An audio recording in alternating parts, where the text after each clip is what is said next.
থেকে শুরু করে, নারায়ণ রানে থেকে শুরু করে, আমাদের এখানে শুভেন্দু অধিকারী থেকে শুরু করে হাজার হাজার কোটি টাকার দুর্নীতি যারা করেছে, তারা বিজেপিতে যোগ দিয়ে ভেবেছে সারা জীবনের জন্য বেঁচে গেছে, তাদের আর কিছু হবে না।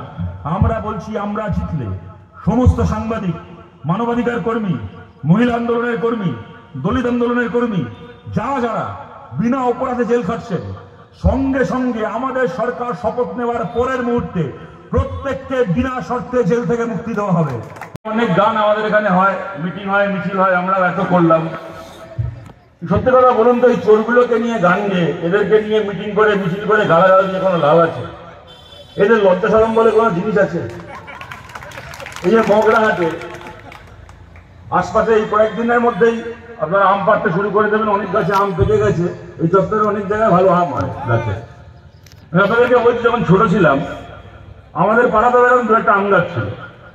এরকম গরমকালে বিকেলবেলা খেলা শেষ হওয়ার পরে, ঠিক এরকম সময় যখন বিকেল শেষ হয়ে সন্ধ্যে শুরু হচ্ছে, খেলা হয়ে গেছে, এবার বন্ধুরা মিলে মাঝে মধ্যে এরকম ভাবে কারোর বাগানে পাঁচিল টপকে আম চুরি করতে ঢুকতাম। তখন কত 5-6 বছর, 7 বছর বয়স, পরে 8 বছর বয়স। তখন বিশ্বাস করুন, আম চুরি করতে গিয়ে ধরা পড়লে তারপরে লজ্জায় আর 7 দিন বাড়ি থেকে বেরোতাম না। ওইটুকু বয়সে মনে হতো যে রাস্তা দিয়ে হাঁটবো।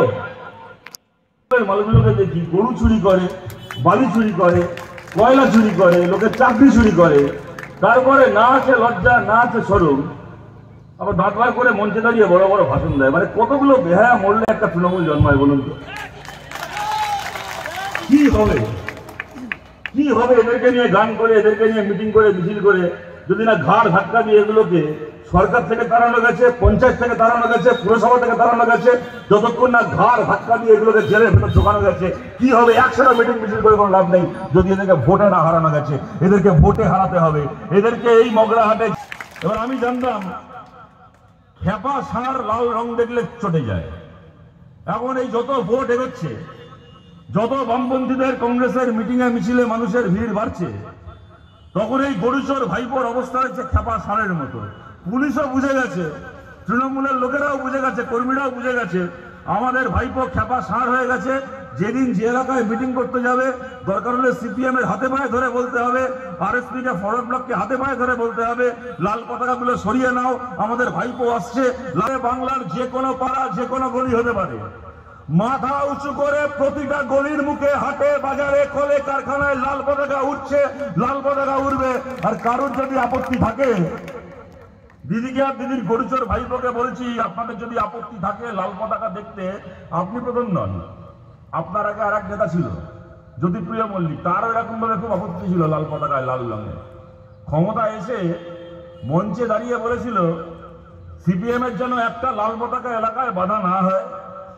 কোন চায়ের দোকানে যদি সিপিএম এর লোকের সঙ্গে দেখা হয়, পাশে বসে চা খাবেন না। কোন বিয়ের বাড়িতে গেলে কোন সিপিএম এর লোকের সাথে পাশে বসে নেমন্তন্ন খাবেন না, বিয়ের বাড়িতে খাওয়া দাওয়া করবেন না। চারদিকে যেন কৃষি মানায়, কোথাও সিপিএম না থাকে, কোথাও বামফ্রন্ট না থাকে, কোথাও লাল পতাকা না থাকে। ও একটা লাল পতাকা মুক্ত পরিবেশ চেয়েছিল। 10 বছর পরে বিধাতা মুখ তুলে চেয়েছে। জ্যোতিপ্রিয় মল্লিককে এমন জায়গায় পাঠিয়ে দেওয়া হয়েছে যেখানে তৃণমূলের পতাকা আছে, লাল পতাকা নেই, জেলখানা। ওই জেল হচ্ছে পশ্চিমবাংলার একমাত্র জায়গা। একদিন ধরে বিজেপির কোলে বসে অনেক ঝোল খেয়েছেন, একটা বার যদি সুযোগ পেয়েছি পিসিআর ভাইপোকে লাল ঝান্ডা মুক্ত জেলখানার মুখ দর্শন করিয়ে তারপরে আমরা বিশ্রাম নেব। এখন আমরা অনেক দিন ধরে বলে এসেছি, তৃণমূলের চুরিকে বরদাস্ত করা যাবে না, তৃণমূলের চুরিকে সহ্য করা যাবে না। ওরা বুঝিয়ে গেছে, হাটে বাজারে বলেছে, কানে কানে বলেছে, লোকের কাছে গিয়ে বলেছে, আরে নেতারা 2 পয়সা চুরি করবে, তৃণমূল এসছে 2 টাকা চুরি করবে, তাতে কি আছে? তুমি তোমার কাজটা পেয়ে যাচ্ছ কিনা দেখো, তোমার কাজটা হয়ে যাচ্ছে কিনা দেখো, তোমার টাকা থেকে তো চুরি হচ্ছে না। বাকি নেতারা কাটমানি খাবে, বালি ভাবে নেওয়া যাবে না। তৃণমূলের প্রতিটা চুরি সরাসরি ভাবে আপনার আমার ক্ষতি করে। তৃণমূল যখন বালি চুরি করেছে, প্রশ্ন খালি এইটা নয় যে কতগুলো তৃণমূলের নেতা কোটি কোটি কোটিপতি হয়ে গেছে।